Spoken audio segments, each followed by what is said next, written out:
Yo, what's happening, Raider Nation? It's your boy Soto here. You know what it is. Raiders versus the world, talking about the team that the world loves to hate, your Las Vegas Raiders. All right, day 2 done. And a little bit of surprise, man. We did a little bit moving around. We got some picks. We fulfilled some needs. And we'll get to the post-draft day 2 press conference with John Spytek and Pete Carroll. But before we do, I want to make sure everyone please to like, comment, and subscribe to this video. It's a great way to support the channel. It's absolutely free to do. And it's the bare minimum you can do to support the channel besides doing absolutely nothing and just watching the video, which, of course, I do appreciate. Now, during this day 2, we traded back a couple of times in the second round. What we did was we picked up a fifth, turned into a late fourth for us, and we picked up 2 extra third-round picks. Those third-round picks were used very smartly, I believe. Now, I'm under the belief that in the second round, we wanted Jaden Higgins. When Jaden Higgins got taken before we were able to draft, we said, you know what, let's just trade back. The guy that we were targeting is not there. We traded back.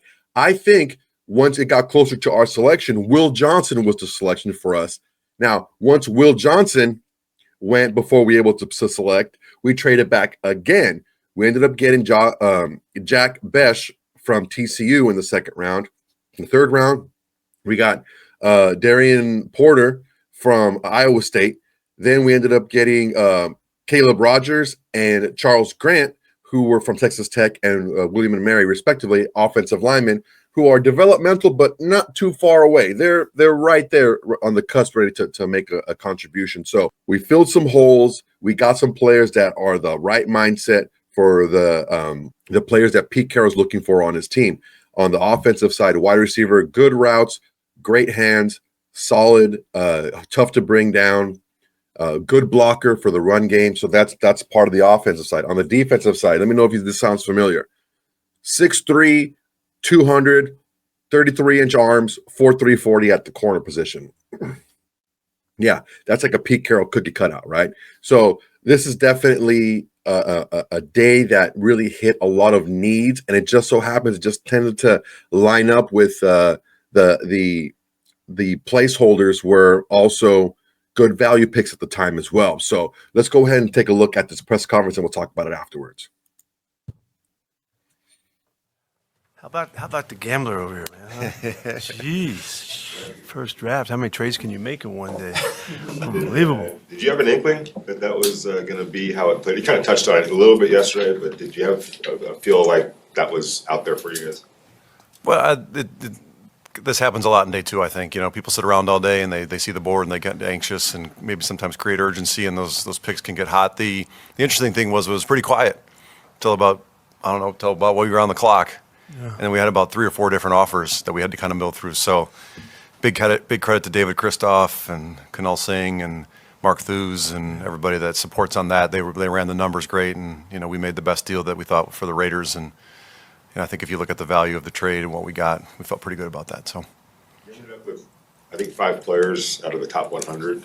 Was that important to you? I mean, this is considered a fairly deep draft when it came to the stand-ups. Was that important to you to get that many picks within that kind of range right there, within the first 100? Yeah, I mean, I wouldn't have sat here yesterday and thought we could do that, but we were prepared to do it. And the way the board looked, you know, it made sense to us. You know, the value, I think, and you talked to a lot of people around the league, the value was in rounds 2 and 3. And for us to have as many, you know, bullets to shoot into that one was something that we were after. And so I'm thankful it worked out and had the support of him. And you know, it was a spirited draft room up there. We had a great time. It was great. We wanted to create as much competition as we can, and so you know, that's so important to this program, particularly getting started and all of that.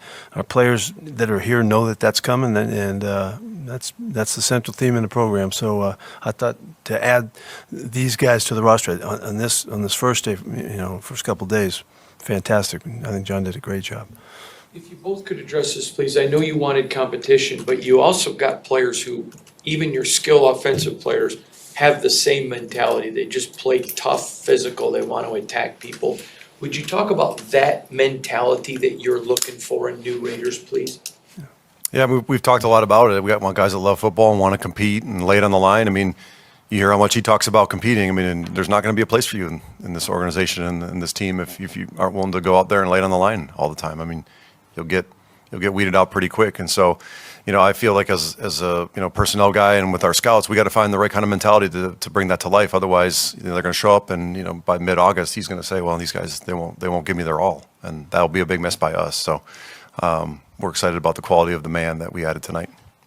Jack kind of embodies that physical style of play. You just watched the tape. I saw him at the Senior Bowl, and that's how he played. Did that back up with the person that you guys ended up meeting with and talking to? Are we talking about Jack? Yeah. Oh, yes. Yeah, absolutely. He was at LSU with Eddie Ogeron, and a guy that, we're real familiar with, have a lot of background with. And Eddie's as tough as they come. And when Eddie left, he left. Jack was done. And they had a real connection themselves. And so this guy's got it in his heart and soul, man. He's really something. So I love that we're adding him to our team. I know you talked about last night about potentially acquiring extra picks, and you said the value is in rounds 2 and 3, so you got those players. But when you're on the clock, is that a function of just liking the deal, or is that guys that maybe are gone that you might have wanted and just decided they're no longer on the board now and bring back? Great question. It's both. And, sometimes you can trade back and get your guy, and sometimes they go like that. And you just got to be happy with the deal that you're getting and realize that you're potentially passing on players you think can make an impact on your team and make your roster.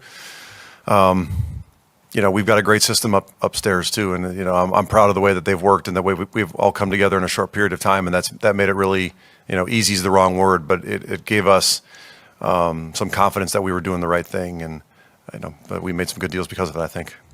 When you guys picked Darian Porter, first reaction was, "Oh, that's the Pete Carroll guy." Well, what is a Pete Carroll cornerback? What are you looking for at that spot? He nailed it. Yeah, really. Well, you go back through the years, we've drafted a lot of corners over the years, and we've always looked for guys that are really fast and guys that are really long and tall, because of the style of the way we coach them. And we've had some pretty good ones, the one thing I think about the Darian that we took, he's a lot like Richard Sherman was. Richard Sherman was a wide receiver at Stanford until Harbaugh kicked him over to the other side of the ball, and he had 1 year playing corner, there's a lot of similarities in the makeup of these two kids, and Richard's his history is pretty bright, and so I have really high expectations for how this works out with Darian, and he kind of fits the mold. As a follow-up on that, what is the key with teaching a guy like that when that start off as receiver and doesn't have as much experience as corner? What are usually, I know every player is different, but what are usually the aspects they need to refine on the most? Yeah, well, one of the things I really like about guys coming from offense is they caught balls all their life, and getting there. And this game is about getting the football. And so, if you notice, you'll see Darren when you see his highlights and see him play and all that, he attacks the football really comfortably, and that means that he's at ease when the ball's coming in. And so, I don't think he had a penalty last year. Playing, that's a huge accomplishment for playing out there. But what we do is we give him a real style of play. We teach him how to play on the line of scrimmage. Kind of historically started all here at the Raiders a million years ago when I first realized how to start making sense of press corners, with Michael Haynes and back with Lester in the day. And we've been doing it for a long time. And so there's a real style to it, and there's a real technique and skill to it that we share with these guys. And if they have the right makeup like that we're looking for, then we can bring them along quickly and really help them engage and help the football team at an early age. John, Porter told us you didn't just get a defensive back, he wants to play special teams. Is that just kind of that football love you're looking for, just get me on the field? Yeah, I just want to be on the field wherever it is. He blocked 5 kicks, I think, if I'm right. Yeah. And I know the special teams coaches are excited too. They see him as being a good gunner, and I've already heard from A.J. Cole too that he's going to be a lot better this year because he's got this guy. So, yeah, just guys that want to play football wherever it is, put the ball down. I want to run down the field and hit somebody and block a kick. Speaks to the guy. The last couple picks, you took 2 college tackles. Is that where you see them playing? Is both of them being offensive tackles for you? Yeah, I got that. Sure. Yeah, I'll take. Go. No, you got it. Okay, I got it. All right. Yeah, no, we really see Caleb, trying to work on the inside spots, and so the chance to get Charles and to be a tackle, we'll find out if he can play on both sides. Played a lot of left tackle and looked really good doing that. We're just trying to get as much flexibility as we can, and and just kind of spread the wealth and let the guys compete in a spot where they really can get a good look and all that. So when these guys come in, they're going to get a great look. We do not hold them back and keep them out of the fire. We're going to put them in there right away and let them see where they stack up and make sure that the competition is really the theme that they're living with, and so Caleb, I'm looking right off the bat as him being an inside guy and Charles being an outside guy. Specifically with Caleb, what did you guys like about his play style and what he can bring to the line? I loved his energy. He's a high passion guy. He flies around the field, and anytime he got a chance to play football, he did. He told us a really cool story about the bowl game and wanting to play, and the backup quarterback was who played, and it was a guy that worked really hard his entire time there. Didn't get a chance very often, and he wanted to be out there with him. There were guys on his team that chose not to play in the bowl game, and here's a guy going into his his last game and going into the draft, and he's got a lot to lose as a day 2 pick, but to be there for your teammate and just kind of the joy, the love to play football was something that I really took to, and you could see that in his play style too. I've gotten really good in my career. You can kind of guess the character of the player before you even read the profile based on the way they play, and he plays with that spirit. John, it's not the most star-studded draft, or at least that's what people like to believe, but people do believe it's very deep. So if you believe that, how did that impact your strategy going into today, where you ultimately traded back twice? Yeah, the more picks, the better. We turned 2 picks today into 4 and another 4 tomorrow. So we got 5 good players, we feel like. We got 6 more picks tomorrow. And, listen, we wanted to, like Coach said, we wanted to load this roster up with young, competitive guys. And 9 picks was a good start, but having 11 right now is exciting. And we're only halfway through this, really. We're not even picking players. We're not even halfway. So we got 6 opportunities tomorrow to add 6 more really good ones here. I'm not sure if there's anything you can share about the phone calls that you guys make with the players after you draft them, but what does that moment mean to you when you're able to talk to them and change their lives, give them a moment that they've been dreaming of forever? But Caleb was so excited he hung up on Coach. So he got over there, he wasn't even there. What happened? He's in trouble with me. I want you to know that. It's cool. Everyone's a different experience. Every kid's got a different personality. Sometimes they've got a million people in the family yelling in the background and the kid can't hear, and sometimes you can hear the hush, hush, hush. And listen, it's such a special moment in their lives. They've worked so hard to be there, and you think about the amount of people that actually get drafted in the NFL. It's so minuscule to the amount of people that actually play football, and to have a small part in that and to share in that moment with them is pretty special. It's my first time doing it, and I've enjoyed all 5 so far. Yeah, it was really fun. It's such a moment, and it's hard for us to picture what it means to these guys to finally get that call, and so we're just trying to make it as special as possible for them and memorable too. And so it's a great moment in this whole process.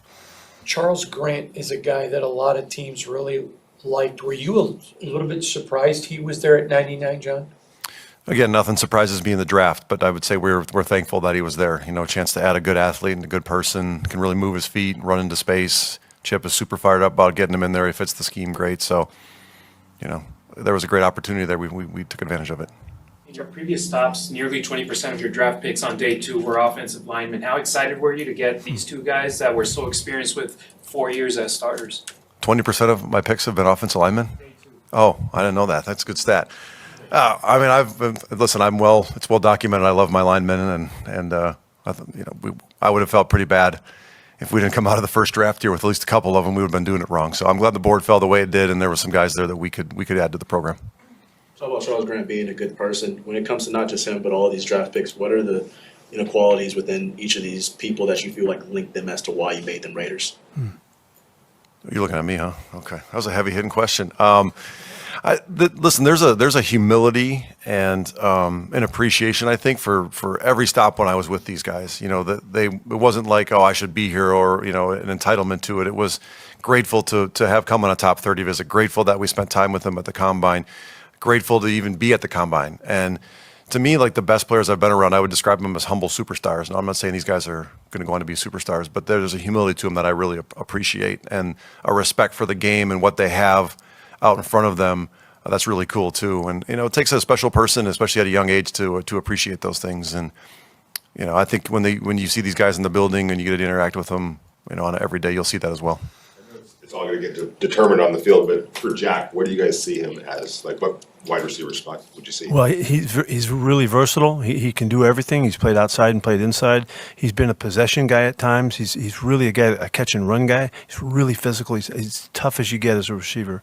He'll block like crazy. He's already brought it up on the phone, I think, in your first couple thoughts about a conversation with him, and so we'll find his spot for him, but we see him as versatile, and we're counting on him to do a number of things. He's already been asked to, so we've seen it on film, and he's got really good understanding of the game.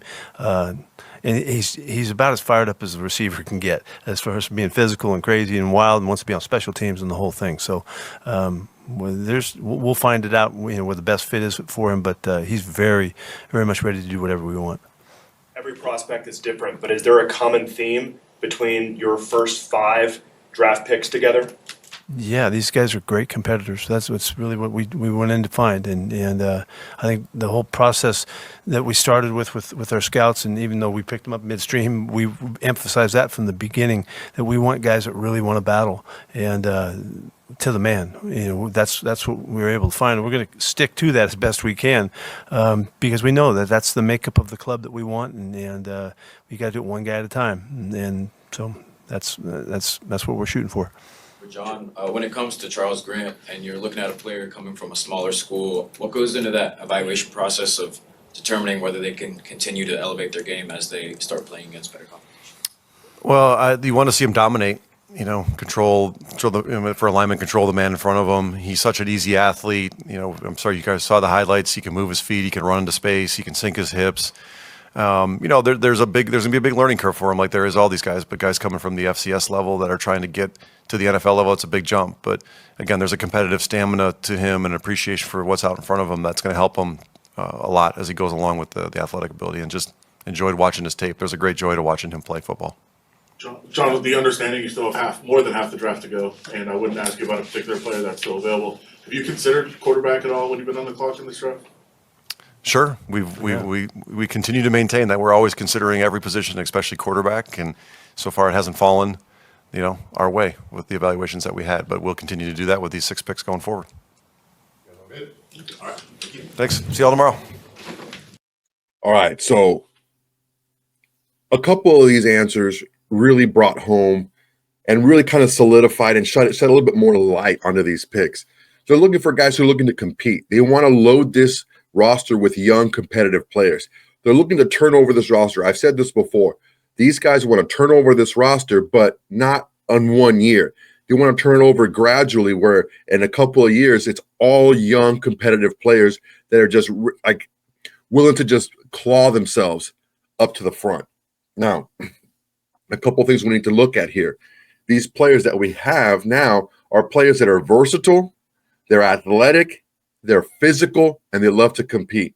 That's all good stuff, especially in the NFL when you're looking to grind out these wins. And at the end of the game, who's going to be the one who's going to push the furthest? That's what Sean Spytek said in his press conference. He wants his team to be looked at a team that, man, they're not going to quit. They're not going to give up. They're going to push harder and harder and harder as the game goes on. And you start that way by getting young, athletic, competitive guys who are aggressive and who are violent at the point of attack. And that's what we got with the 4 picks here in day 2. All right, guys, that's my time for today. I really appreciate your time. Make sure everyone please to like, comment, and subscribe to this video. It's a great way to support the channel. It's absolutely free to do. And it's the bare minimum you could do to support this channel besides doing absolutely nothing and just watching the video. Look, I'm trying to build a community here, guys. Raider Nation here, Raiders versus the world. A community where we come in here, we can fight, laugh, cry. We can go ahead and watch breakdown tape, talk about any subject that we want to talk about, Raider Nation involved. Because once we leave here, it's everyone against us because it's Raiders versus the world. All right, guys, that's my time. So next time, everybody, peace. Hey, Raider Nation, thanks for watching. There's plenty more where that came from. Go ahead and smash that like button, drop a comment, make sure to subscribe and share to all your socials. It's the bare minimum you can do without doing absolutely nothing.